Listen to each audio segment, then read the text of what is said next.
name and the organization or the community that you're here representing today. So when you get a chance, if you can hear my voice, welcome to the South Bay to Sorrento call today. We're asking folks to navigate to the chat box and enter your name and the organization that you represent, if you do, if not the community that you're living, working, or playing in that you're here to represent today.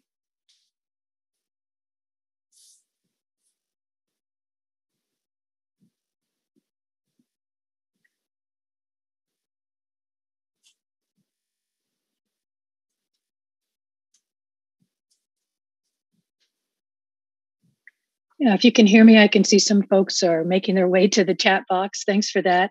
This is Elizabeth talking, Elizabeth Hannon. I'm with Sutra Research, and I'm part of the consultant team. I'm here with Jennifer and Ramon and Antoinette and others from Sandag.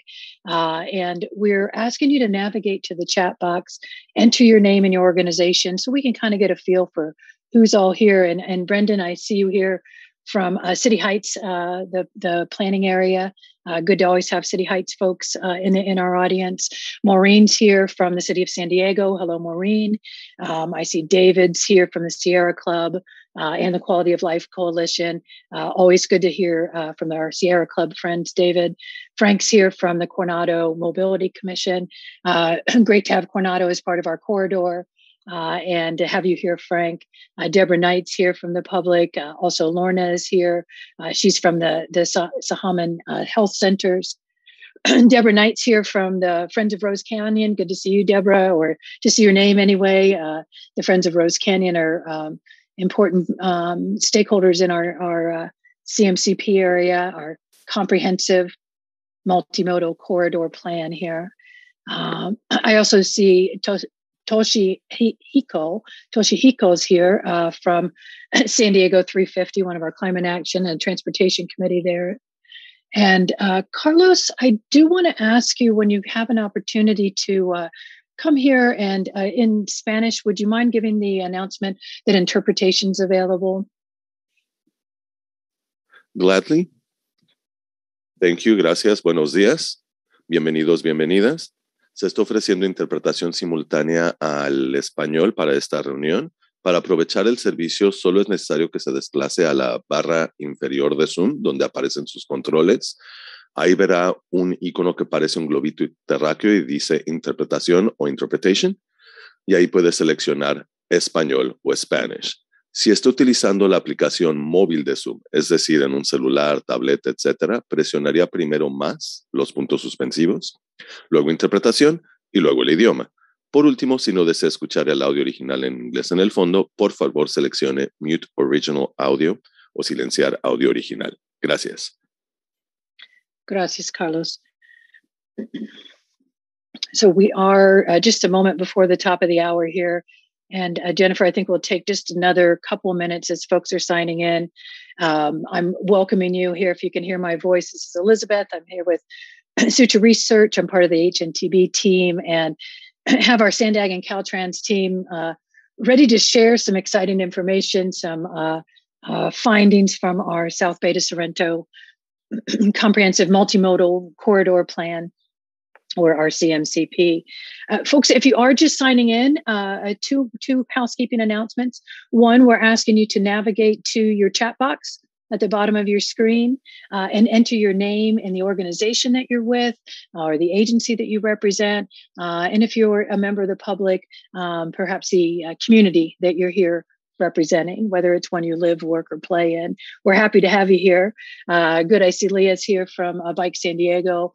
Robert from the Caltrans Central Corridors. Good to have some Caltrans folks here.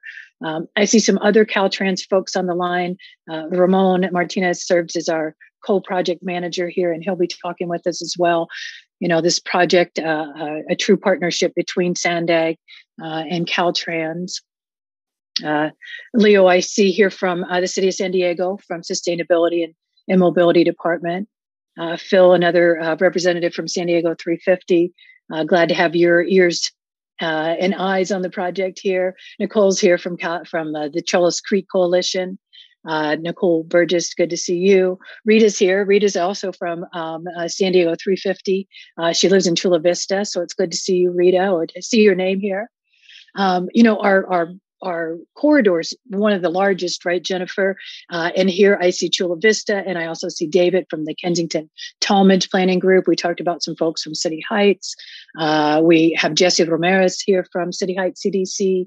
And so, we have great representation. I see Randy, you're here also from City Heights, and Goyo, I see here from Casa Familiar. So great representation from across, from throughout our corridor here. It's a couple minutes past the hour, and I want to make sure that as people are signing in, that you have good access to audio, that you can see and hear us. If you need assistance, there is some information that we can provide to you. But what I'd like to do is make sure that you can see that information on your screen. For technical issues, there is a phone number if you are having issue, but it looks to me like things are running well here. I see Corina has joined. Corina is here from the Climate Action Campaign.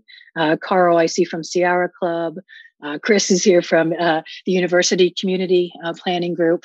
So, Jennifer, I know that we have Carlos providing our Spanish interpretation, and we have a number of folks from throughout our region. I think with being a few minutes past the hour, would you feel comfortable with us getting started now, or would you like to wait a moment? No, I think that we're probably good. It looks like we have about 50 participants. So let's go ahead and get started. And then those who join late can catch up or ask a question at the end. And just FYI, Elizabeth, so everybody knows this will be recorded.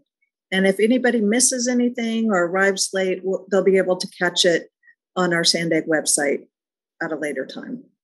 That's right. Yeah, we'll be recording it. And as we go through the call today, let's go to the next slide. Noemi, or I'm sorry, I think it's Jennifer actually has the slide deck today. And I just want to remind folks that we do have Spanish interpretation. Carlos is providing that here live. If you are hearing my voice and you wish to listen in Spanish, use your webinar controls, bottom right-hand side, click the interpretation icon. It sort of looks like a globe, and you'll select Spanish. If you want to mute the original audio, which is this side, the English speaking side here, you can do that once you get online over there on the interpretation side. But Jennifer, I think things are going well. I do want to remind folks that, we do ask when we open the lines that everyone is respectful, inappropriate language, disruptive participants will be removed from the meeting. I was also talking about the chat box at the bottom of the screen. We are going to take questions at the end. Feel free, as Jennifer and Ramon are sharing some of the exciting updates here, as the Caltrans and Sandag team are chatting with us, feel free to go ahead and put your question into the chat box. Our team will then use that as we get towards the end for a Q&A session. And if you don't prefer to use the chat box, if you prefer to come on camera, we welcome that, or to come on rather by mic. Your cameras aren't operating today, but you can come on, turn your mic on, you can raise your hand, and we can hear from you in that way as well. Let's go to the next slide, which is just a quick overview of today, which is to tell you we have about, I think it's about 15, 20-minute presentation. Ramon and Jennifer will be sharing some of the insights, the key findings, wrapping up with the next steps, what we can expect from the findings of this CMCP. And then we'll spend the bulk of our time in a Q&A session and looking at next steps. Let's go to the next slide. And Jennifer, actually, before we talk here, do you want to introduce Antoinette and Ramon? And yes. We'll say a few words here. Mm-hmm. Yes. So welcome, everybody. I'm glad to see so many of you joined us today. I'm Jennifer Williamson. I'm your project manager for the South Bay to Sorrento Comprehensive Multimodal Corridor Plan. And we're going to remind you, I know it's been a while since we've all gotten together, what the plan was, why we do it, and all those good things. But before we do that, we have a couple of great guests joining us today. I have Antoinette Meyer, who is the Senior Planning Director at SANDAG. And in just a second, we'll invite her to give a couple of comments. We're also joined by Karen Jewell, who is the Corridor Director for the 805 and 52 projects. So we have lots of big hitters here that can help answer questions, if you will. So before we get started on the presentation, I wanted to give Antoinette just a moment to welcome you and to tell you a little bit about why we think this is important. Antoinette? Thank you, Jennifer and Elizabeth. Good morning. Welcome, everyone. I am just thrilled to see so many stakeholder organizations from across the study area here today.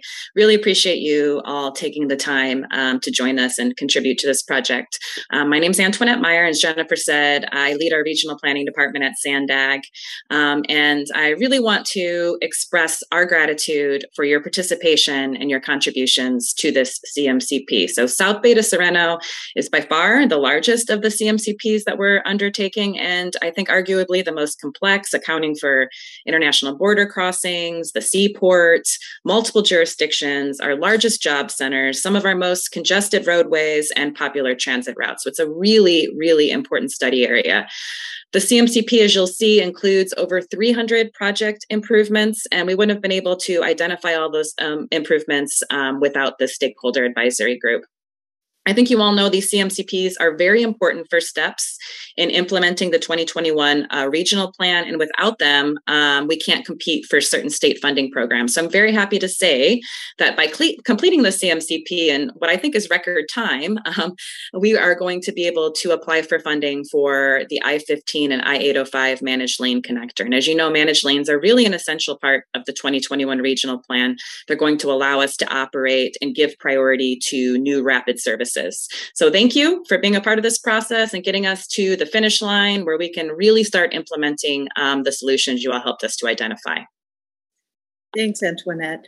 So without further ado, we are going to give you a short presentation, and we are keeping it rather short because what we want to do is to ask you to go and look at the document. And at the end of this presentation, we'll have some connections that provide you with a direct link to our draft CMCP.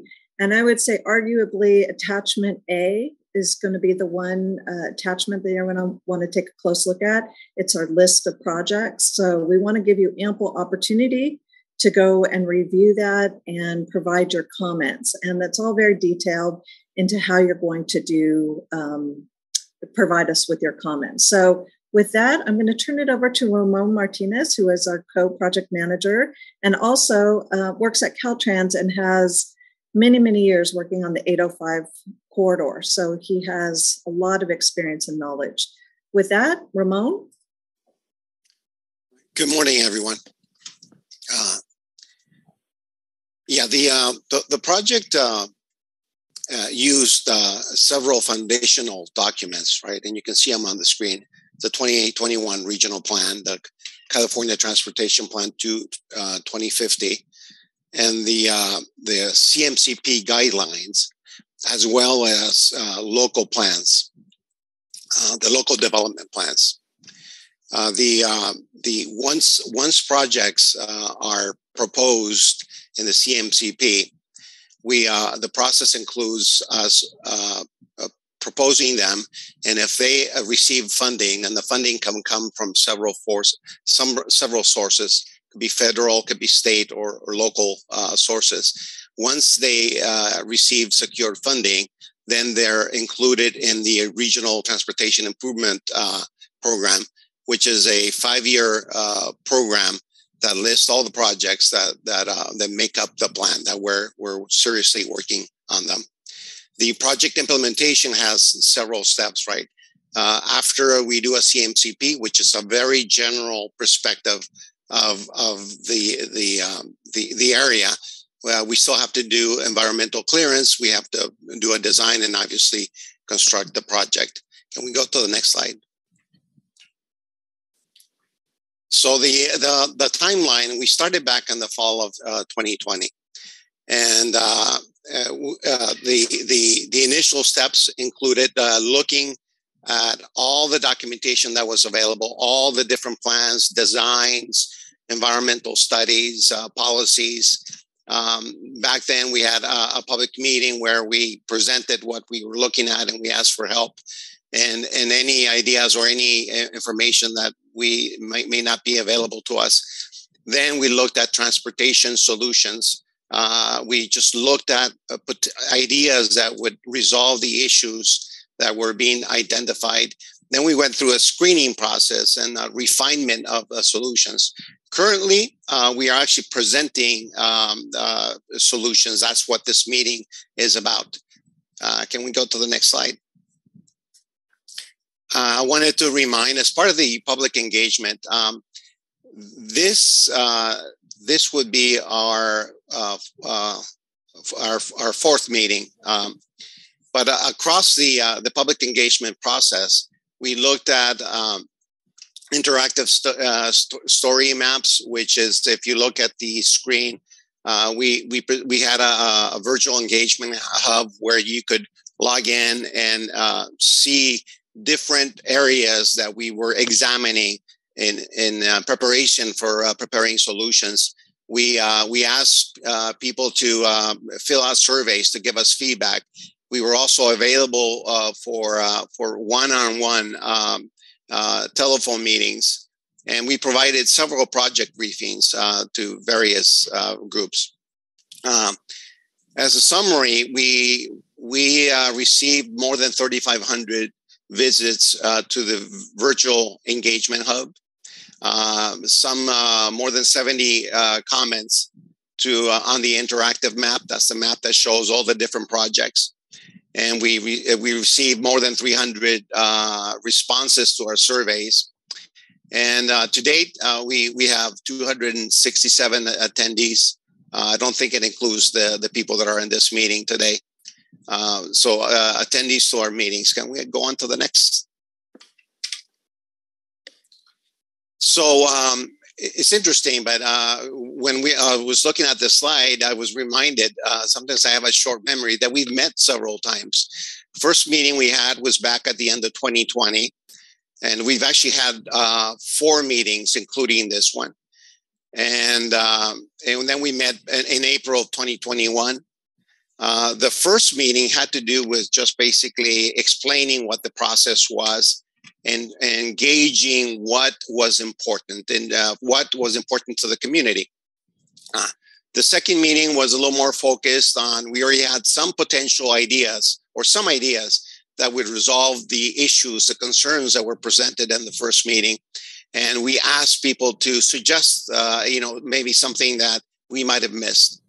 And like we're saying, this meeting is all about sharing what we found, sharing what we think would work, the things that we believe would address the issues.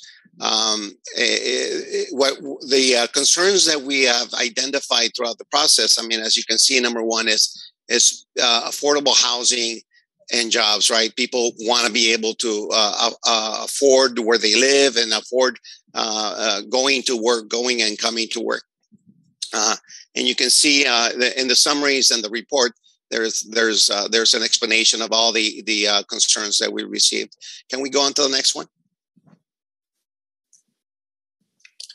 And going back to the project itself, I think Antoinette mentioned, the corridor is huge, right? As you can see, it almost covers all of San Diego. The project, because of its complexity and different makeup of the different communities, was subdivided into 7 sub areas. The idea with that was to look at things that were specific to each sub area separately, right? Something is lost when you look at the entire corridor.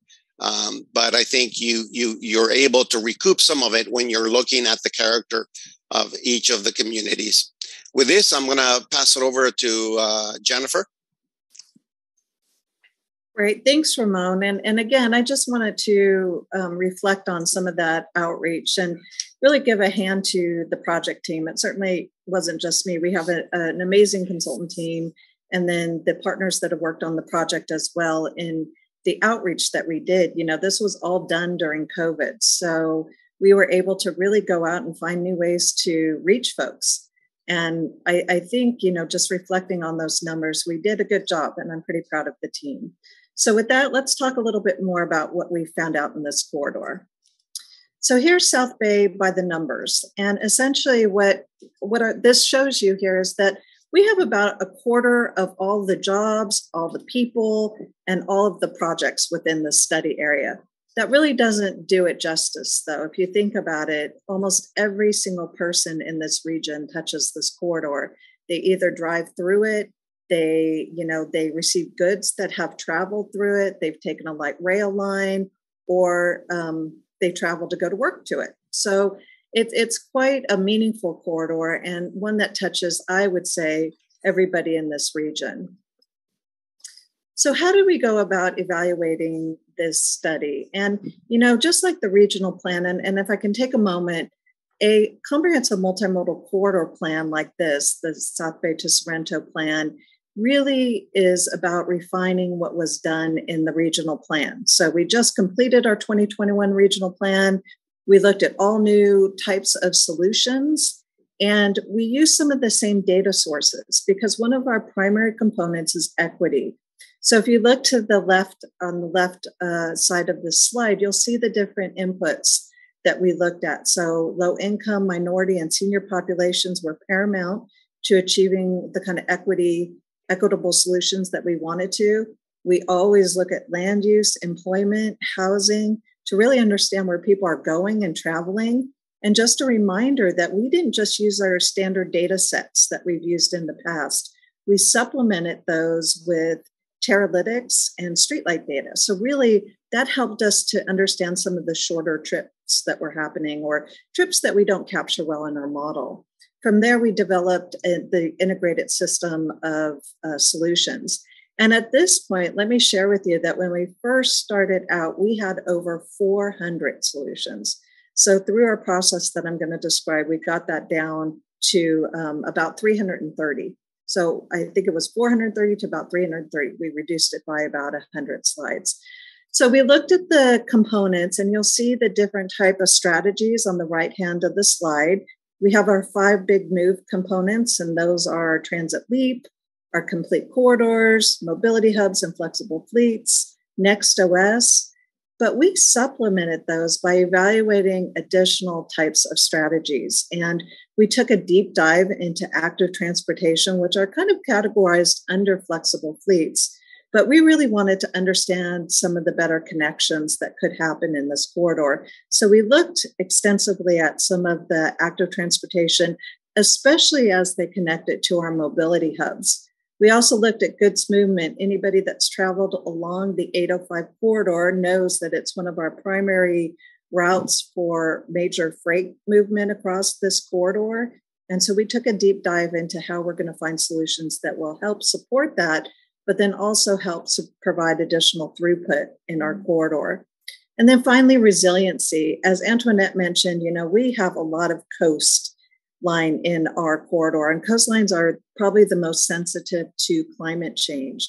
So when we looked at resiliency, what we're looking at here was how do we kind of climate or make our infrastructure more resilient to climate change. So looking at strategies that will help reduce the impacts of, higher water or more extreme heat events, those type of things. And so those are additionally some of the strategies that you'll see there.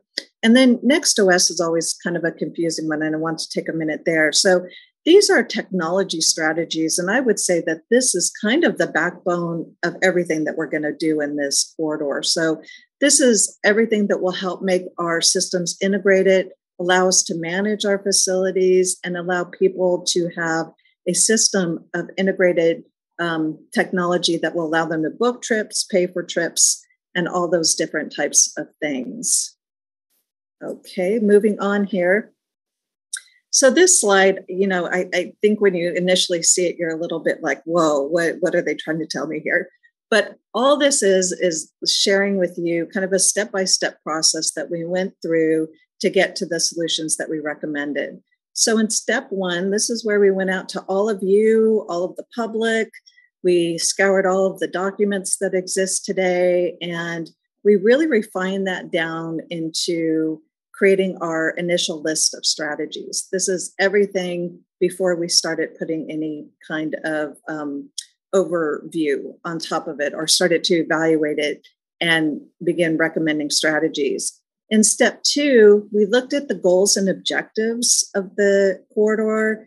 We evaluated the feasibility of these different strategies, and we really began to screen these down. So here is where we would begin to drop out strategies that either didn't meet the goals and objectives of both the CMCP and the South Bay to Sorrento corridor, or maybe, it was just a factor that only a tiny portion of a strategy might touch our corridor and didn't really need to be in our study, but would end up in a future CMCP or a different CMCP. So with that, we then parsed them down into 3 separate alternatives. So if you look down in step 3, this is where we created some different types of alternatives that allowed us to establish, what provides the biggest benefit to this corridor. And so we developed 3 alternatives. Alternative 1 took all 330 of those strategies, and we modeled those, we evaluated those, we costed those. We looked at a wide variety of feasibility factors, including, the environmental requirements, possibly right-of-way requirements. Really, we wanted to get down to what within these alternatives would be kind of the low-hanging fruit. Anyway, so alternative 2, from there, in alternative 2, we really looked at what are near-term solutions. So what is in our regional plan and what is in for 2035, regional plan for 2035, what's in the RTIP that Ramon described. And those projects are kind of the ones that our corridor and our region are really looking at as near-term solutions. So we put those into alternative 2. Alternative 3 was kind of the one that gave us some different perspective, if you will. So in alternative 3, we just focused on those strategies that provided congestion relief. So we went through this corridor and we did an analysis of where the majority of the congestion was happening. And we just focused on those strategies that hit those areas. So a much more limited and core group of strategies. After we modeled those, we put those through the same model that our regional plan goes through. We came up with some results, essentially. And the results told us that really alternative 1, with the wide variety of strategies, provided the greatest benefit to our equity population, our disadvantaged populations. They provided the best alternative for people traveling through the corridor, and they provided the most options for people using transit or shared mobility. So let's move on.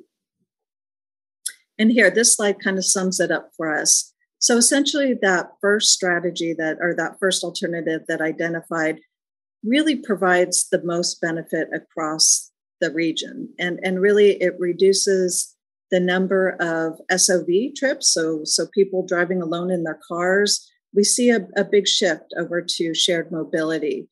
It also provides the most benefit to people that are traveling from underserved populations on transit, a much faster and easier trip to our employment and educational facilities. And then overall, it provides the most access and the most improved performance to getting to a high frequency transit stop. So today, if you can't get to transit, you won't use transit. So this alternative provides the most benefit and the most alternatives for people traveling to those transit stations. So this is kind of a snapshot of what you're going to see in attachment A. And I'm showing you this because everybody goes to attachment A. It really shows you every strategy that we identified that is included in the regional plan. So really what I want to do here is to take you through and show you how to read this, because there's a lot of information. Reference number, just ignore it. The strategy, this is kind of the name here of what you're looking for. So if you do a control find, you can go in and type in The I-5 managed lane, you could type in the purple line, you could type in the blue line express, you could type in a wide range of different types of project label that you might know. And it should come up here. And if it doesn't, or if you don't find a strategy that you feel is warranted in this corridor, please reach out to us in that comment form and let us know that it's missing. Correspondingly, if you see a strategy in here that you feel shouldn't be in here or is counter to something else that we have in maybe the regional plan, certainly comment on that as well in our comment sheet. So moving on, description of what the project is.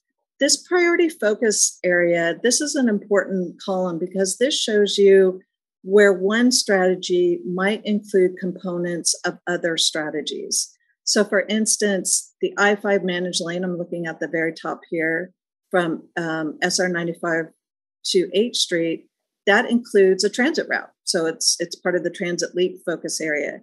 It's a complete corridor project because it includes our managed lanes, and it's Next OS because we're going to look to manage that lane and have some technology on it. It includes good movement because we know, again, that's a major goods movement corridor coming up from the border. But then also you'll see here, it's a military strategy because what we found is that the I-5 corridor, along with the connections on the I-5 corridor up to Naval Base San Diego and up to Coronado are really important. And so it's also what we consider a mobility corridor. So let me show you what the next map link is, because that's important. If you click on that. And Jennifer, it's Elizabeth, just chiming in here, just letting folks know if you have questions, I do see a hand up. We're going to take questions in just a moment. Jennifer's going to continue to walk us through this. And I don't know if I talked over where you were showing how the map comes up here, Jennifer, but our team does have the links to Social Pinpoint, which provide the link to the actual final document for folks to review. But just letting Deborah, we'll get to questions in just a moment. Or if you wish, you can navigate to chat, enter your question into the chat, and we'll read that off when time comes. Thanks, Jennifer. Absolutely. So yeah, let's do questions at the end, because if we get going, we'll never get through this presentation. And I think that maybe we can answer some of your questions. Anyway, so if you click on the map view over here, like we just talked about, it's pretty inherent, you get a map. And this is a cool feature because, people are very visual. And if you don't understand where the project is located in relation to other areas, it's kind of hard to understand what you're talking about sometimes when you're just looking at those words. So a cool little map feature for you there. And then finally, the cost of the project that we know of today. So this is our 2020 cost. Okay, moving on. When you boil it all down, and if you're doing some quick mental math, you'll see that this does not add up to 330 strategies. And this goes back to what I just shared with you, is that one strategy might include multiple elements of other strategies. So this all adds up to, I think, 600 and something. But really, there are 300 specific strategies that include elements of other strategies. We actually called these parent and children kind of strategies. So just letting you know, the most, if you'll see here, strategies that we had were in our complete corridors. That's our major arterials, the roadways, the freeways. That includes direct access ramps. That includes managed lanes. So just to give you a sense. And then next up would be Transit Leap, and then Next OS. And I just say that because, again, these are all very much related. And that's why you'll see so many of those strategies. Moving on, I wanted to highlight some of the specific strategies in the document. And these are the ones that when we did surveys, when we reached out to our stakeholders, when we asked for comments back on any of our documents, what we heard was that these were probably the favorites or the projects that meant the most to everybody in our group. So just a real quick review, because some of these will be very familiar to a lot of you. Our purple line, it's always a favorite, comes up all the time. That's a route that operates up from the border all the way to Sorrento Valley. And we are undertaking a study right now. It'll kick off here pretty soon. And we'll begin some evaluations of how that service might roll out and where it might exactly serve. The next one is our Sorrento Valley Enhanced Service Area. I'm just going to call that our Sorrento Valley Mobility Hub. And really what people are pining for out in Sorrento Valley is more choices, because the congestion is, it's difficult to navigate around. People are looking for more choices. And so that's what that project is identifying. We know that our military bases are incredibly impacted. So what this is actually signal improvements and access improvements at both Naval Base San Diego and Naval Base Coronado. And then the other one that you see on here in the corner there is our managed lane connector from I-15 to I-805. And that's the one that Antoinette mentioned earlier. That's going to be our first SB1 submittal. So it's pretty exciting that we'll be able to complete this document and have an immediate submittal.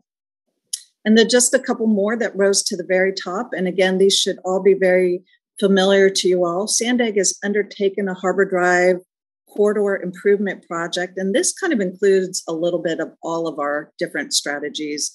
We have a lot of technology that we're looking at on Harbor Drive. We have a lot of active transportation improvements that'll be looked at there. And really the goal here is to provide better connections for both the military, for goods movement, but then just to make that overall connection along Harbor Drive work better for everybody. And then to the right is our Otay Mesa East port improvement. And for those of you who may not have been listening to we've had this item at our board of directors meeting many, many times. It's one of SANDAG's priority projects, a new third border crossing that will be predominantly utilized by goods movement and really hopefully free up a lot of the congestion both at San Ysidro and then Otay Mesa. And then last but not least on this list is our San Ysidro Mobility Hub. I'm particularly excited about this one and glad to see it rose to the top of the list here. And this project will look at reimagining San Ysidro, because right now, we have about a half an acre down there that the trolley serves and it's bus bays, but we need to expand that out and provide better flexible fleets and better, atmosphere and connectivity for people that are passing through the border crossing area. So this is one that really rose to the top as well. And so I think what we wanted to do here is just stop and take a moment and give you some thoughts about our lessons learned. And then maybe when we go to the Q&A later, you can share some of your lessons learned with us. And what you see in this graphic is that SANDAG has a number of these CMCPs underway right now. And actually this map needs to be updated because we just launched a couple of more. And so you'll see that there's 5 here today, and this is South Bay to Sorrento, San Vicente over here in the orange, the North Coast Corridor up here on the 78, the Coast Canyons Trails that just had their public meeting last night over here in the green along the 52, and then the CMH. We also just launched a I-8, the Kumeyaay Corridor that is shown here. And then we have another one as well that will go along the 125. So as stakeholders, I'm sure that you're going to be asked to participate in more corridors going forward. And I think what I'd like to say as somebody who's managed this large corridor is that we couldn't do it without you. And if you aren't engaged and involved and participating, it's hard to know everything that's happening in a corridor. So that's probably my biggest lessons learned here. And it shouldn't be a lesson that I learned, but it was very apparent how important our stakeholders are to help facilitating the development of the strategies. And then additionally, what I learned just from a project perspective is that there's a lot of very, very complicated projects in this corridor that are going to need a lot of your input going forward as we enter into the development of these projects. So just even, I'll be the project manager for the Purple Line going forward, and that is a very, very complicated project. So, stay engaged, stay involved, and make sure that, the needs of your jurisdictions and areas are being met through these studies. And then finally, and I'll ask Ramon for his input on this, is that there are some low-hanging fruit here that we really need to start identifying. You know, there's a lot of roadway improvements and coordination that we can be doing to support some of our more active transportation, to support our rapid routes, but also to make our roadways get improved faster. And for instance, a really good one that came out of this study, but also the regional plan study, is our smart signal system. You know, if we could just upgrade our signals across this region, we would actually benefit a wide range of different modes. So with that, I'm going to turn it over to Ramon and ask him to share any of his thoughts from working in the CMCP. Yeah, and similar to what Jennifer was saying, I think that communication is so important. This CMCP is, and we were having a discussion a few weeks ago about how the CMCPs the corridor plans are different now that they were maybe 10 or 20 years ago. And I would say that the importance that's being placed on the communication, on reaching out. And the other part of it is the comprehensiveness, right?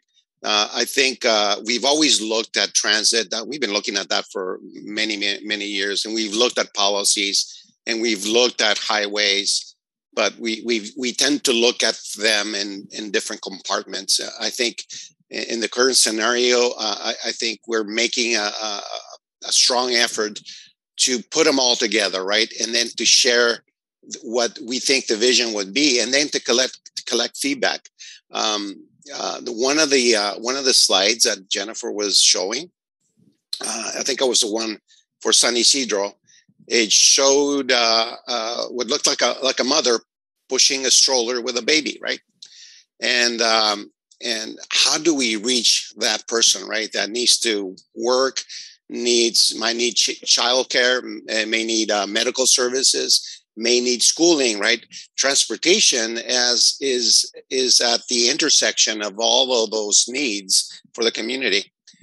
So I think that the stakeholders, the stakeholder advisory group in particular, is just so important, right? Because it's so hard to reach every person that depends on transportation.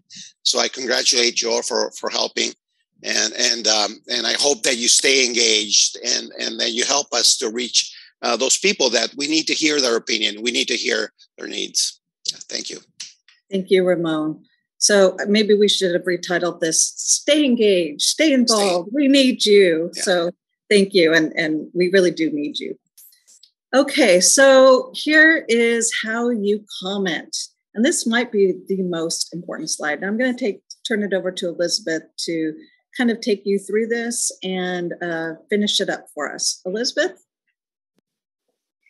Yeah, thanks, Jennifer and Ramon. I really appreciate your comments. You know, the stakeholder engagement, you know, hearing from the local members of the public is so important to the work that we're doing here with this corridor plan. In order to view, if you haven't already, I can see from some of the comments that some of you have viewed it, but you want to, you can take your phone right now and use that QR code by opening your camera, taking the picture. We kind of got used to this right over during COVID with our restaurant menus, but now I have access to the CMCP automatically. And I have that through the social pinpoint. So we do have social pinpoint set up in both English language and Spanish language. The social pinpoint will highlight some of the things that Jennifer and Ramon talked about today, and also provide that link to the official document and the Appendix A that Jennifer was stepping us through. Let's go to the next slide, Jennifer, and I think we're just ready to take some questions. And I know we have a few coming in. I know, Deborah, I saw your hand up earlier, Deborah Knight, and we'll come to Deborah in just a moment. Allow me to provide a little bit of guidance here. If you wish, you can raise your hand as Deborah has done, and we can open up the mic so that we can hear from you. If you are on the phone and you wish to make a comment, it's through the pressing of *9. And that kind of raises your virtual hand for us. And then when it's time for you to talk, when we acknowledge you and ask you to open your mic, it's *6 to unmute or to mute. We also are taking comments via chat. So the team has an ability to take a look if you want to type in your question, and we'll read that and answer. If you still need another way to get through to us here today, you can send us a text message, and there's a text phone number 626-216-7304. Jennifer, Ramon, with that, I think let's go to questions. I do see a number of hands up. Thanks for that.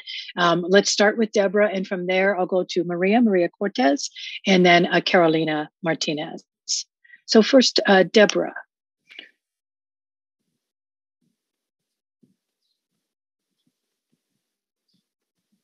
And hi, okay. Can you hear me? We can, thank you. So I did take an initial look at all the projects in A, and I was rather confused because I saw some projects on there that were like hundreds of millions of dollars, new projects that I found completely shockingly. I mean, there's one to put a train station down exactly in the bottom of Rose Canyon. And I don't understand why all those projects got onto the list when they're not in the RTP. They've never been floated. And then all of a sudden they're on this list. And are we supposed to comment on those as well? I thought we had sort of a universe of projects that were in the RTP. Mm-hmm. I can take this. So CMCPs are not RTPs. So what happens is that a regional plan is kind of the guiding document for the region. It's the planning document through 2050. What CMCPs do are kind of refinements of the regional plan, but they also go out and ask people for their additional thoughts on what they feel needs to or should be in that corridor. So they are projects that aren't vetted. And Debbie, that does not mean that we're going to go build a canyon at the bottom of Rose Canyon tomorrow. It means that there are people or organizations or, maybe even jurisdictions out there that felt like that was a project that was warranted and should be in the CMCP, which would then go through and have extensive additional analysis and may fall out before it ever got into a regional plan. So there's going to be projects in the CMCP that people feel like would be good for the corridor and would benefit the corridor. But then as we get further down through the process and refine the projects within the CMCPs through the regional plan, through project development, through, the RTIP, that will fall out. So this is kind of just a menu of all of the projects that people within this study area felt were important. And I understand that you do not feel that that's an important project, and you can comment on that. But the reason it's in there is that it did have value in terms of the overall modeling, and it did show up as an important project for somebody. And we would need to go back and find out who recommended that. Okay. So we should comment on those. Comment. Yes, please comment. Okay. And the same is true of a project that might not be anywhere where you think it should be. Yeah. Mm-hmm. Yeah, thanks for that, Deborah. Thanks for the question. And let's go next to Maria Cortez. And I think if you unmute, I think you're ready to go, Maria. Oh, she's...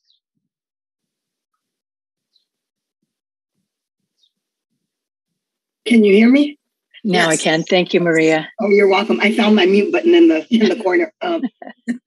First of all, I would like to say thank you for also still including the purple line. Woo! I can't wait. Hopefully I'm still alive when that happens. As you know, we've been pushing for the purple line to come through from the South Bay into City Heights and northbound. But I want to see that come through. Either way, I'm going to be there. My understanding is, are we adding more freeways and widening the freeways? I thought we weren't going to be widening freeways pretty much and adding more freeways. Yeah, Jennifer?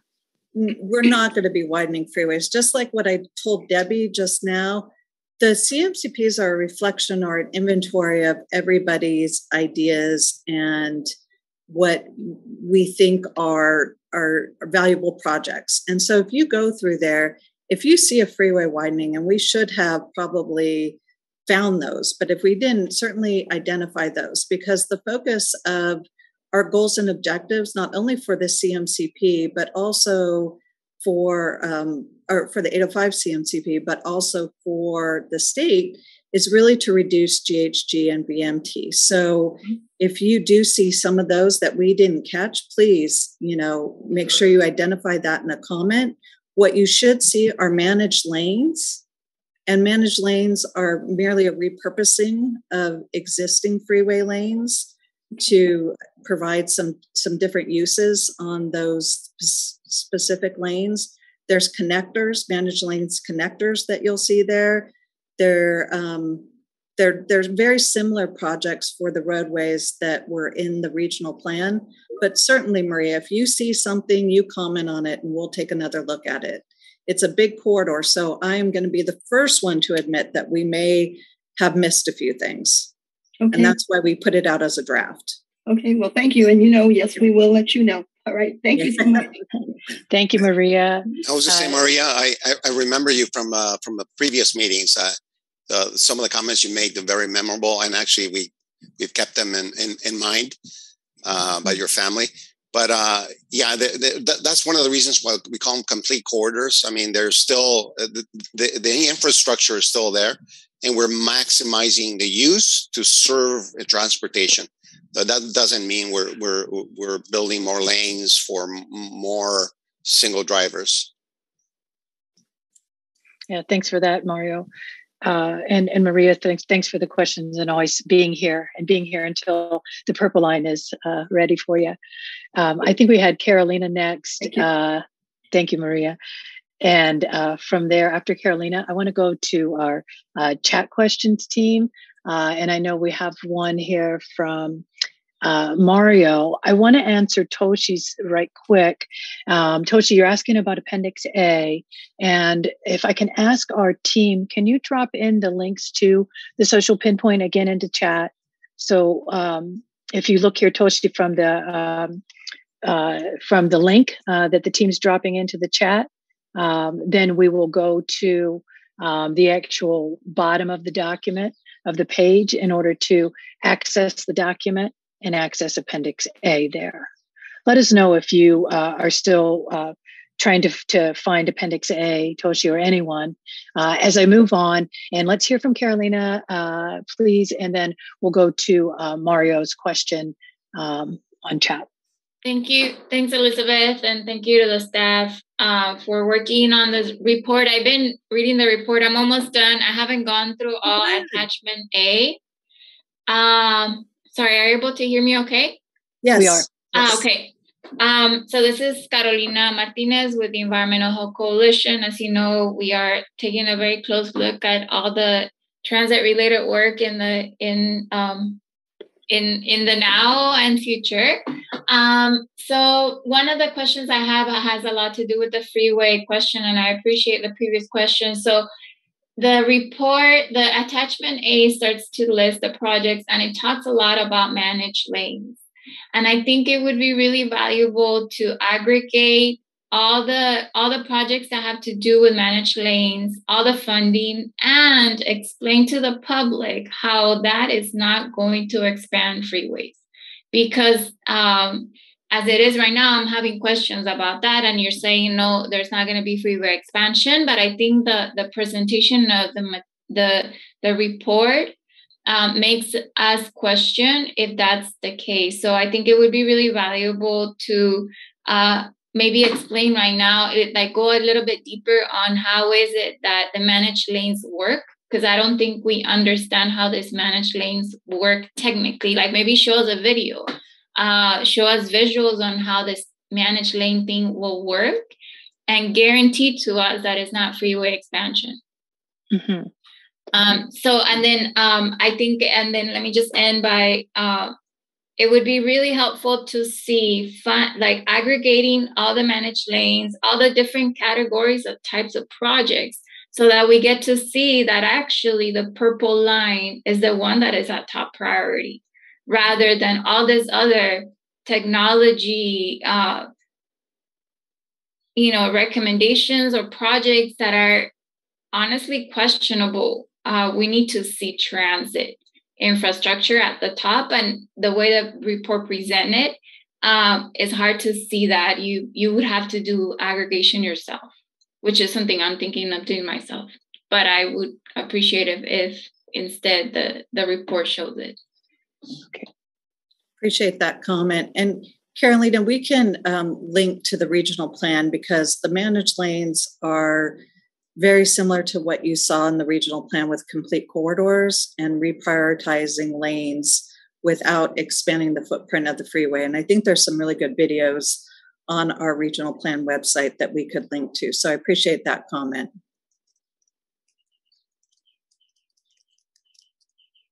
Ramon, let's unmute you. And if I could add a little bit to that. I'm a proponent of the purple lines, right? I think it's a great idea. I think that project would take our region into the future. But if you think about it, let's assume you just built the purple line, right? Would it work? It probably wouldn't, right? Why? Because you couldn't get to it. So you really need to look at all the aspects and all the connections, right? Not just people that are commuting, but also goods movement and emergency services, all sorts of other issues. So the complete corridors, the highways, are just existing infrastructure. The focus is to just give them, get the most out of them, right? We don't want to just forget them. They are there. Managed lanes, what it does is kind of like an intelligent approach at maximizing the throughput. We call it throughput, the amount of people that can use a lane without promoting more people just wanting to take their own car.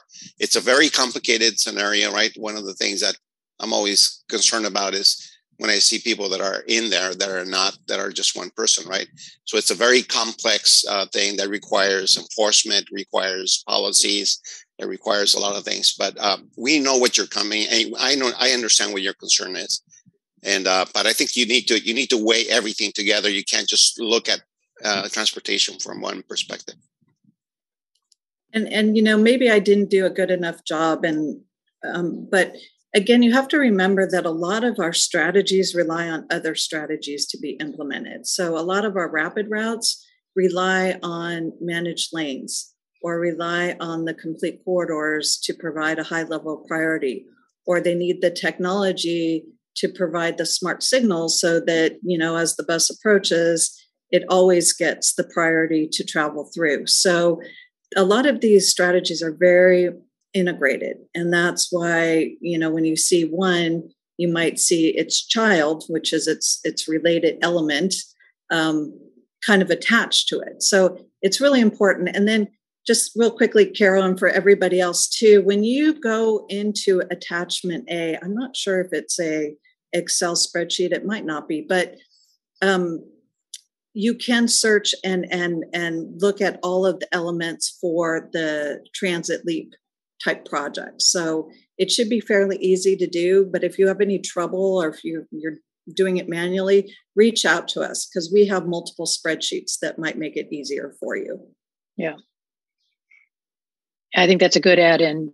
Jennifer, Carolina, if you were going to do some aggregating, touch base with us and have Jennifer get maybe a spreadsheet or something that will allow you to do that with some ease. But I thank you for the questions. Let's talk a little bit with Mario from Chula Vista. Mario, you have a question in the chat, which I can read, or you can open the mic as you feel comfortable. And then from there, I just wanted to mention Brendan next, and after Brendan, Nicole Burgess. So Mario, do you want to open up your mic, or I'm trying to find him still. If not, I can just read your comment here. And because Mario is talking about the signals, Jennifer and Ramon, making signals work better would be a wonderful improvement. He says, especially an early project you could do together with MTS and the city of San Diego, is to coordinate the traffic signals and the trolley downtown. This would be a great initial project to move trolleys through downtown like they used to be. Any comments on that? I can try. I mean, yeah. Go ahead, Ramon. And hello, Mario. I haven't seen you in a while, but yeah, the coordinating signals is something that is part of the vision. It's actually something that we are incorporating into projects that we're proposing already. I know that in Chula Vista, specifically Chula Vista is very, very much forward on that approach, and they've been doing that, and we've been coordinating with them at all places where local streets coordinate with. They have influence with freeways, so that is something that is part of the approach. Thanks for that, Ramon. Mario, we had you muted. Did you want to add anything, or you could unmute at this time? If not, let's go ahead and we'll move I'm good, on. Thank you. Okay, Mario, thank you. Thanks for the question. Let's go ahead and hear from Brendan and then Nicole. Brendan, we will open your ability to talk here. And you should be able to.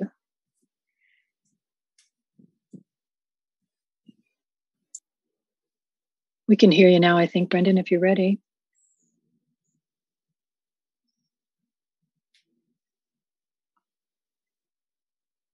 Just double checking if you want to come on here, Brendan.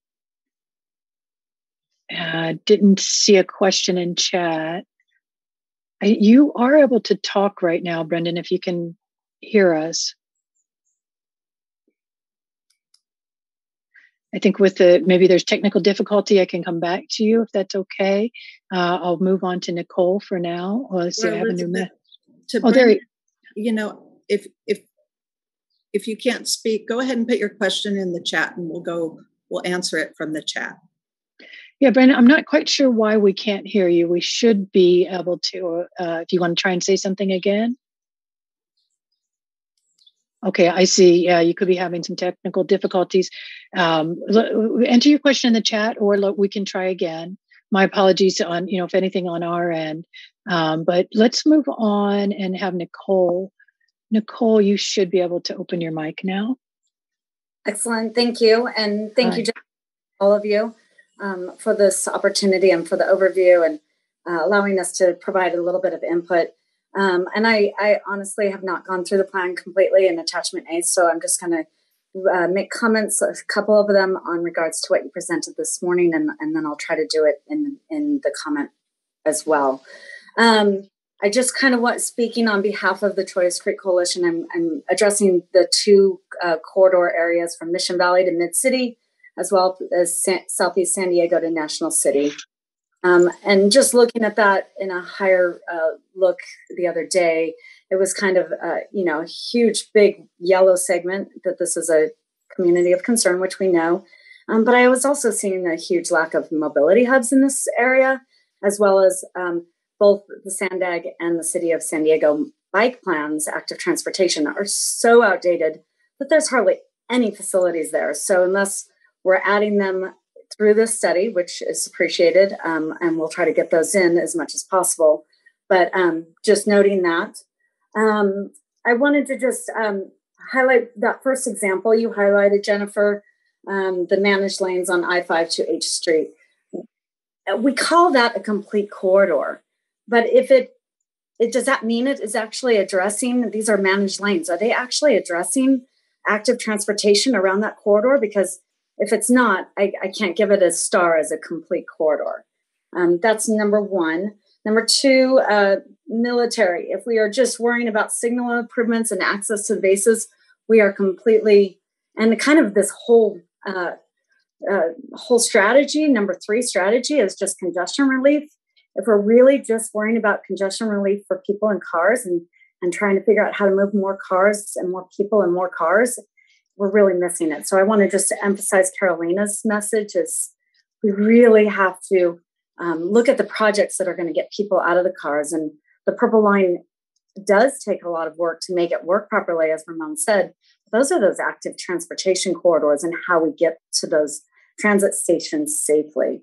And so those are critical to me. And so I would love a strategy 4 that looks at those like low-hanging fruits, so those low-cost active transportation projects and those BRT lines and those signals that help move BRT is important.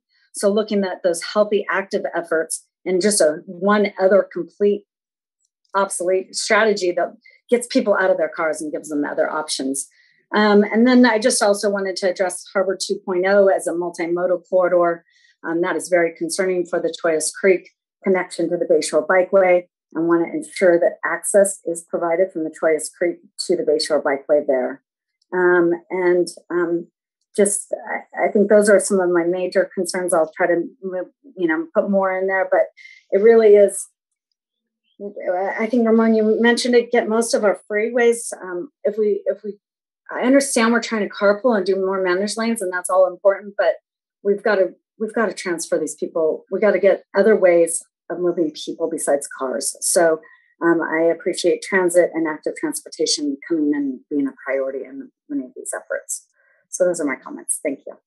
Yeah, thanks for those comments. Oh, Jennifer, I was going to let you answer there. Yeah. And Nicole, please go through the document. I mean, I think that your input is really valuable because you have such in-depth knowledge of the system. So we'd appreciate you, giving it a good review.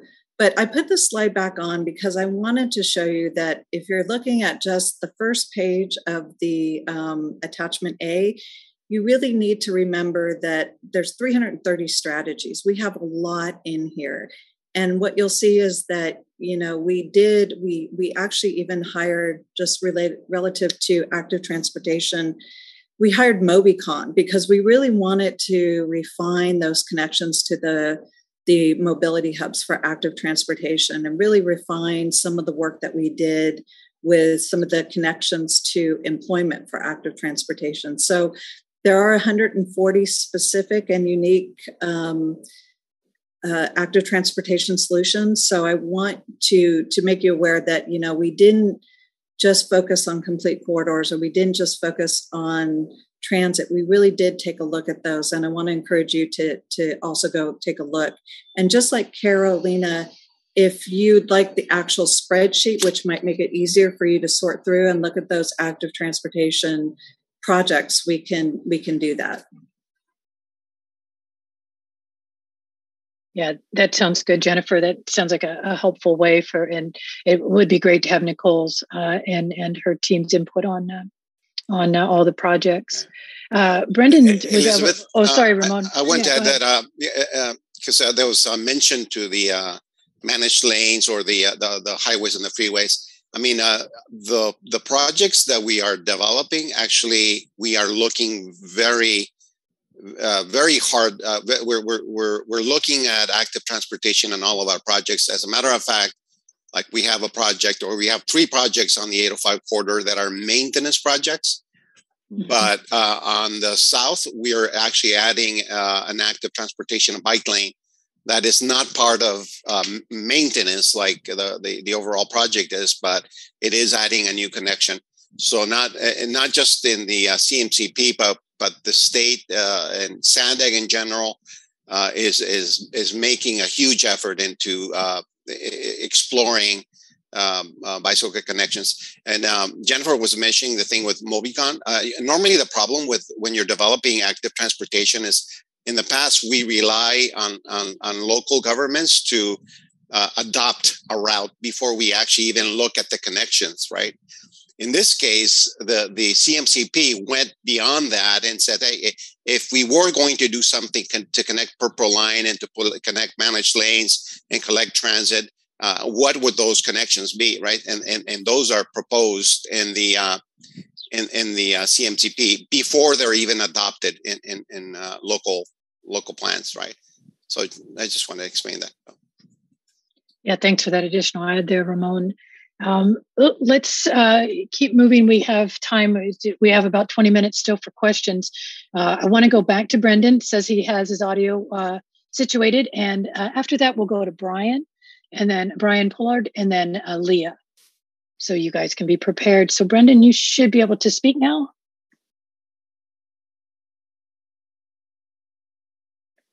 Let's see if we can't hear you yet. Let's see if you're speaking.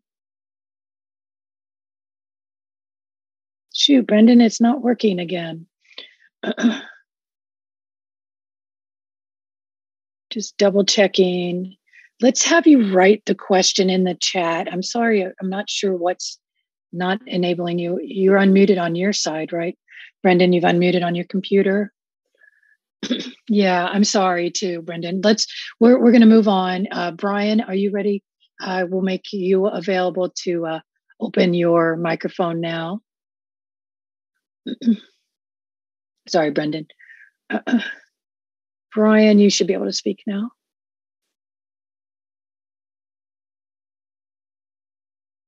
Hello? Hello? We can hear you, Brian. Okay, excellent. Thanks for the presentation. I'm sharing the same kind of concern I think that Kato and Nicole had mentioned about how equity, I mean, what I heard is how equity is fitting into this. It is in the strategy, not so sure, but it seems like it gets filtered down so the end result of the projects are perhaps not as equitable or as targeted as they should be. Let me give you some examples. When we spoke earlier about the resilience of the program, it was referred to most environmental sort of resiliencies, but I didn't hear any of the community's need for resilience. I looked at and paid attention to the strategy evaluation process. Now that's huge. Strategy evaluation process. Didn't hear anything about equity, not in the process. If I'm wrong, then that's how I heard it. And it's taped, so you might want to just take a look at that moving forward to make sure that equity is stuck in the foremost of any evaluation strategy as we move forward. Purple Line, I have a question about, is that going to allow residents in southeastern San Diego address that major employer route as well? I don't know. And again, I'm like Nicole. I have not, in all honesty, gone into detail looking at the program as well as attachment A, which leads me to a question. Is this presentation, are you guys available to come into some community groups and discuss how this is going to impact certain communities? And there was one last little question I had.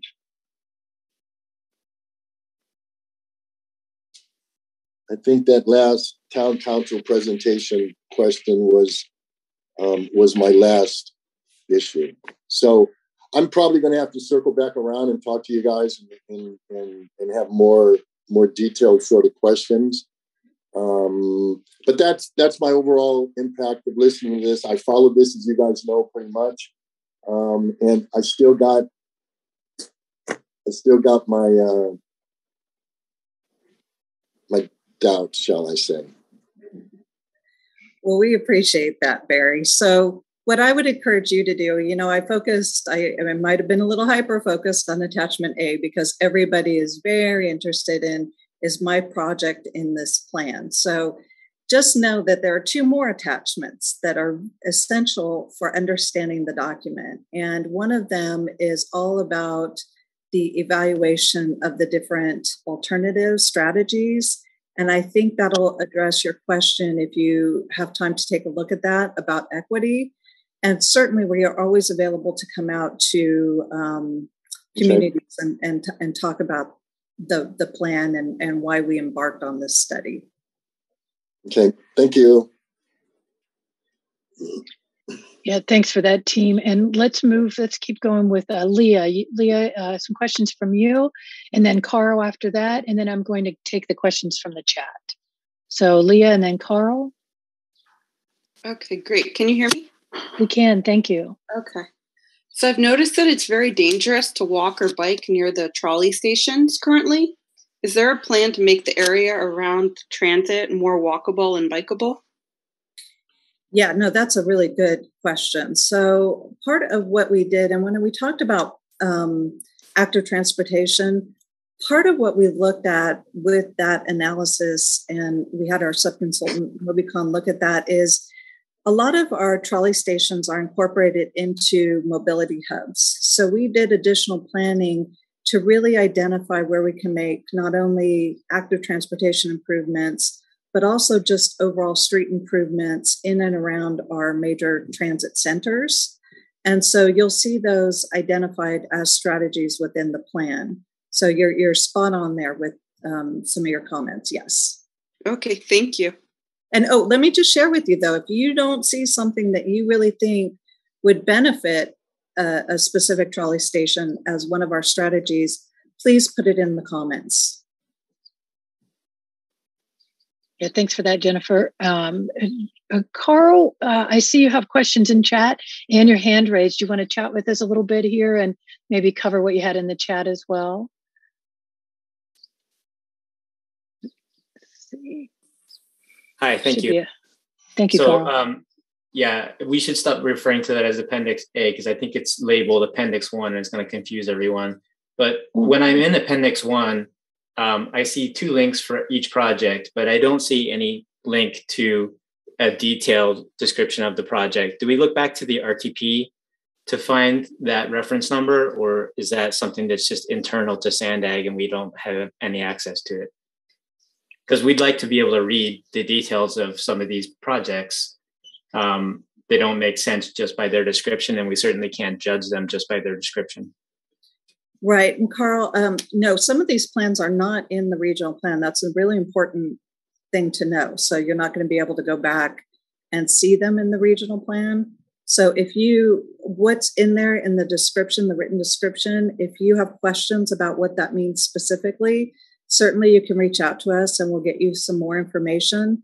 The reference number is really a GIS number that helps, that allows us to understand where it is in our overall kind of system of projects, if you will.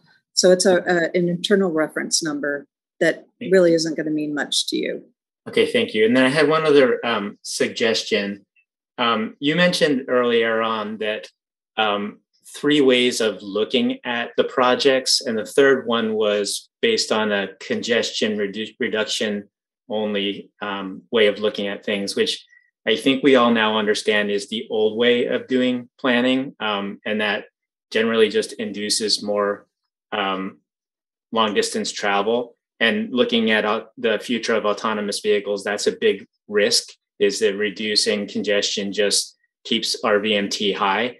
So I'm wondering if there's a way also to indicate on these projects which ones are intended to reduce congestion and that therefore might accidentally or unintentionally create the VMT that we're trying to reduce, because that's no longer should be our goal. I know that sounds counterproductive and it doesn't sound fair to people who are stuck on the freeways, but if we want to shift people out of their cars, reducing congestion is sort of like lowering gas prices. It's not a popular notion to say that we don't want to lower gas prices, but in terms of shifting people's mode and preparing for the future, I think we need some indications on these plans, which ones were intended to just keep traffic flowing. Yeah, let us take a look at how we might do that in the list. I think my initial thought is that a lot of the projects that were also in that alternative are projects that are going to provide benefit for transit, which may not just be congestion reducing for automobiles, but also free up lanes for better throughput of transit. So I think we're going to have to take a look at that and really make sure that we identify those pretty specifically. So it's a good comment, and we'll definitely take a look at that. Thank you. I want to add something to that. That we should remind that everyone that when you look at grouping or alternatives, I call them alternatives in this case. When you do an analysis, especially an early analysis, the idea is not to have three alternatives that achieve the same thing, right? You want to have some contrast. So it's not that we're proposing to reduce congestion. We're proposing to look at a contrast, right? And obviously, when you look at something that maybe reduces congestion and creates other problems, it's going to contrast with alternatives that do not. So just because it's an alternative, don't think that that's what's being promoted. It's a range of alternatives. So I just wanted to clear that. Yeah, thanks for that clarity, Ramon. Let's, Randy Van Vleck, will you talk for a moment? I'm going to open your microphone. And then I think all the rest of the questions are in chat. I'm going to kind of do a last call for anyone to raise their hand here, just kind of monitoring our time. But Randy, why don't you chat with us a bit, and then I'll go to the questions from chat. Sure, thanks. Hey everyone, how's it going? This is Randy Van Vleck with the City Heights CDC. We're up in South Bay and really excited to see a lot of these projects move forward. The Purple Line is, as Maria and others have pointed out, is a major priority for the City Heights community. It's something that was discussed during the planning of the 15 freeway in the 80s and 90s. So we're excited to see that. We're excited to see the bus rapid transit enhancements. I see that 24-hour service is called out for the trolleys. That's a big one for the San Diego Transportation Equity Working Group, specifically the Blue Line Express. And I'm curious too, does that imply express service on those corridors? So I'd like to learn more about that. Wanted to lift up the point that Caro made about managed lanes. That's going to be a big one. It's pretty amazing that Sandag now is looking at general purpose lane conversions. I know that's something that's in the regional plan, but 7 years ago that wasn't really the case, and so that was a big deal when we got that approved for the 94. And so I'm really happy to see that here. So I think those spelling it out will provide a lot more assurance, because it makes communities like City Heights nervous when we see a lot of freeway managed lanes without defining that in the plans, because there are so many freeways in our underserved and historically excluded environmental justice communities. So that's going to be important to clarify. I agree too that the mobility hubs, I think that there could be more of those. Thanks for pointing that out, Nicole. We really heard a lot about safe routes to transit during the regional plan, especially the Blue Line, the Orange Line. And the strategy there was the mobility hub strategy. That was where we were going to figure that one out. But and I see some language in there about like active transportation feeder network. So that's great, but I think we should look more at the mobility hubs. There's already a lot of mobility hubs working now that are unofficial mobility hubs, and so we want to get those investments so that people can get to the Blue Line and the Orange Line, especially safely, and doing it in a dignified way. They're not putting their lives at risk to ride transit. I like that the freeway covered Park of the 94 is in there. It'd be good to see more of those. I think that's the only one that I noticed. And then the big part, kind of back on Barry's point, the equity. I think the phasing is going to be is going to be something to watch. Sadly, we've seen in City Heights, the 15 freeway was open to cars in 2001. It took 17 more years for the transit lanes to open up. And so the phasing is really important. So we're going to be looking more into that. And we're still just analyzing the whole report. It's huge.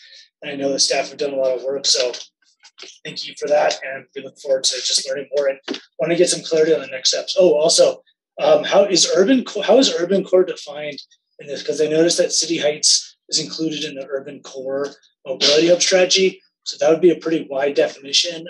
So I'd like to learn a little bit more about that. Thank you. Thanks, Randy. Jennifer, you have comments for? Yeah, I just want to clarify one point, and that the CMCP doesn't do any phasing. There's zero phasing. We do identify projects that could be near-term projects that would need much more evaluation. So again, you need to remember that CMCPs are like a wide-ranging planning document specific for a corridor, but they don't prioritize, phase, or determine what's going to be implemented. They identify projects that are needed and would benefit a corridor, but the regional plan is really where we do phasing, and the RTIP is where we would fund things. Or, I think one of the things that maybe we missed at the beginning of this presentation that's really important is that CMCPs are really a vehicle to get additional money into the corridors for projects that, maybe we want to do additional planning efforts on. Maybe we want to do, if a project like that connector has a completed environmental document and benefits and meets kind of the goals of our region, that's a project that we would apply for with SB1 funds. It's really about identifying projects that provide a benefit to a specific corridor. The regional plan is really where we're going to prioritize and phase projects. So I just wanted to really clarify that. So when you're reading this CMCP, don't read it like you've read a regional plan. Read it for the purpose that it's being utilized for. I will say too that this CMCP, because of the timing of it, will take all those projects. So all those projects from the 2021 regional plan are in this CMCP. Those are givens. But the projects that aren't in the regional plan, they may get evaluated and added to a future regional plan, but then projects that we don't see meet the goals of a future regional plan would not be included.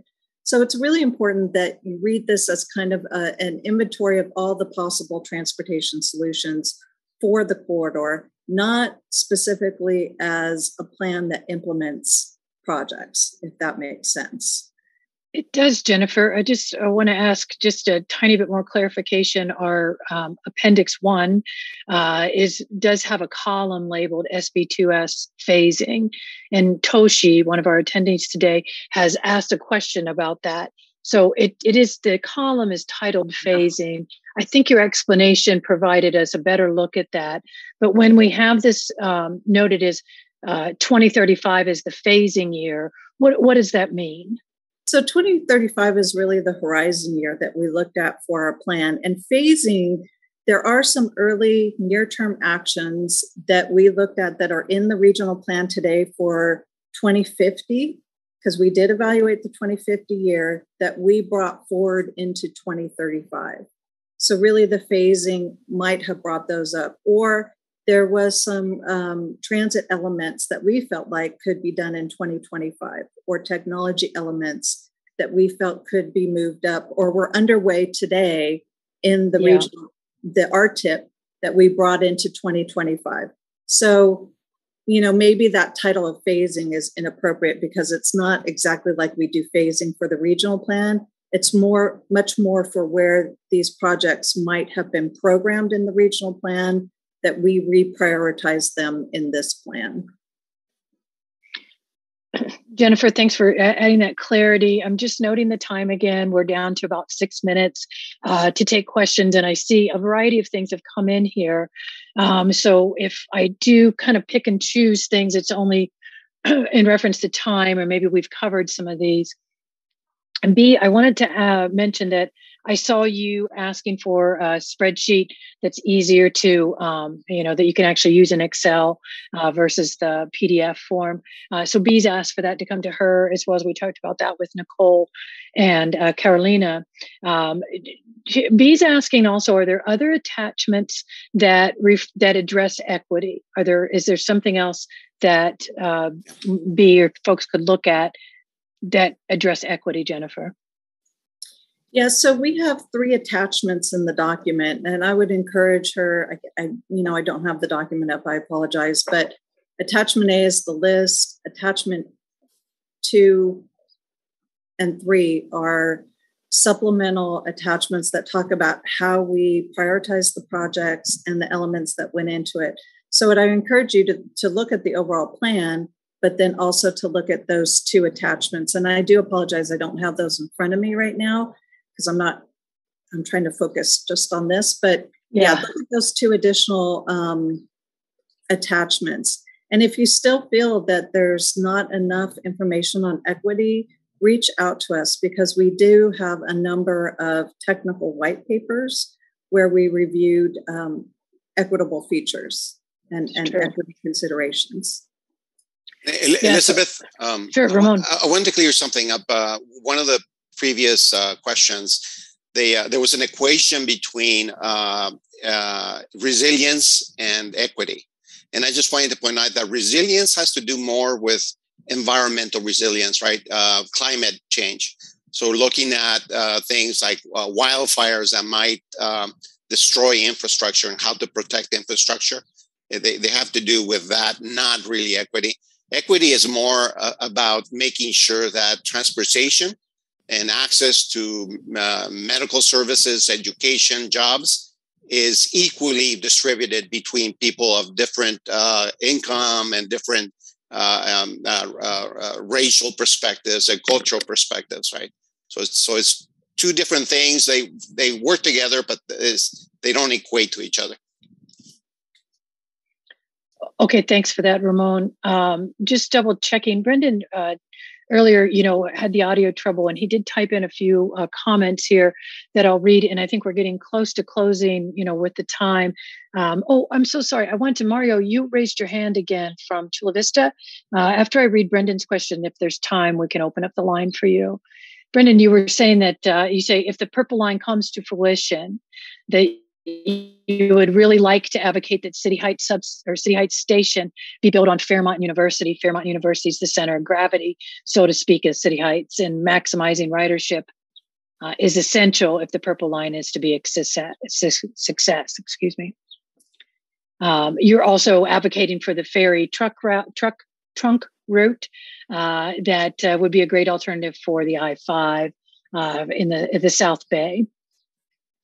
Finally, you're asking if there are any plans for 2-way cycleways in City Heights. The separated 2-way cycleways would be helpful in this part of the city. And there are people here that rely on bicycles for commuting in daily life. And the 2-way cycle resolve kind of this wrong way equity problem, whereas minorities are more likely to get a ticket for bicycling on the wrong side of the street. A quick comment about cycleways in City Heights, Jennifer or Ramon?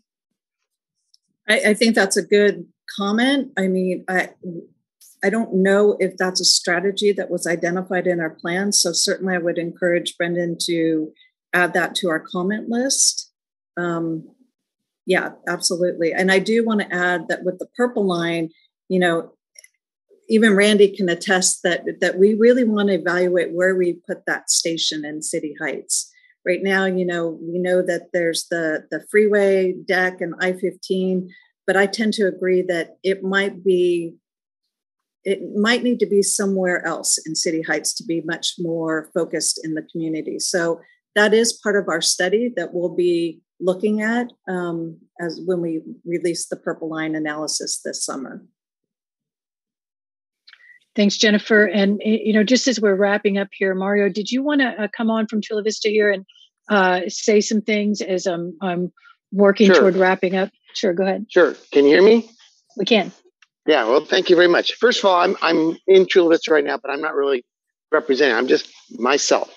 So okay. Just want to comment couple things real fast. Is that somebody mentioned low-hanging fruit. And that is absolutely the most important thing you guys should be, as you're developing your plan, is looking for those little things that you can do now without much money that can look good to the public. Because they're looking for things like that. They don't, everything else costs billions of dollars, and we don't have that yet.